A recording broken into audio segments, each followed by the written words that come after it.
In the summer of 1812, Napoleon Bonaparte commanded the greatest army Europe had ever assembled, over 600,000 men, drawn from across his empire. He had conquered kingdoms, humbled emperors, and reshaped Europe by force of will. Russia, he believed, would be no different. He was wrong. Napoleon did not invade Russia for conquest alone. Tsar Alexander I had begun to defy the continental system, Napoleon's economic blockade against Britain. For Napoleon, obedience was non-negotiable. To preserve his dominance, Russia had to be forced back into line.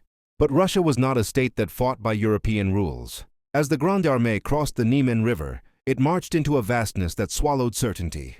The Russian army refused a decisive battle, retreating deeper into the interior. Villages were burned, crops destroyed, wells poisoned. This was scorched earth warfare. Russia traded land for time, and Napoleon's army starved while it marched. Victory had no battlefield to stand on. In September 1812, near Borodino, the Russians finally stood their ground. What followed was carnage on an unimaginable scale. Over 70,000 casualties fell in a single day. Napoleon technically won, but his army was crippled. The Russian army withdrew again, intact and defiant. It was a victory without consequence.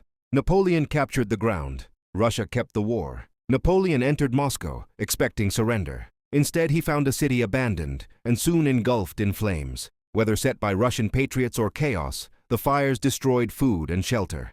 Napoleon waited 5 weeks for Tsar Alexander's capitulation. It never came.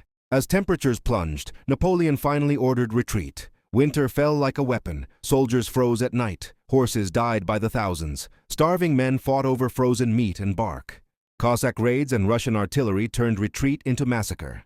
The Berezina River crossing became a symbol of annihilation. Panic, ice, and death as bridges collapsed under human weight. Of the 600,000 who entered Russia, fewer than 100,000 returned. The rest died of cold, hunger, disease, or combat. Napoleon had not merely lost an army, he had lost the aura of invincibility that held his empire together. Europe sensed weakness. Napoleon invaded Russia at the height of his power and left it broken by nature, strategy, and hubris. Cannons and courage could not defeat geography and endurance. Russia did not defeat Napoleon with brilliance alone, but with space, sacrifice, and winter. The invasion of 1812 stands as history's most enduring lesson.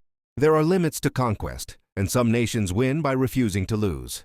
Please hit the subscribe button for more.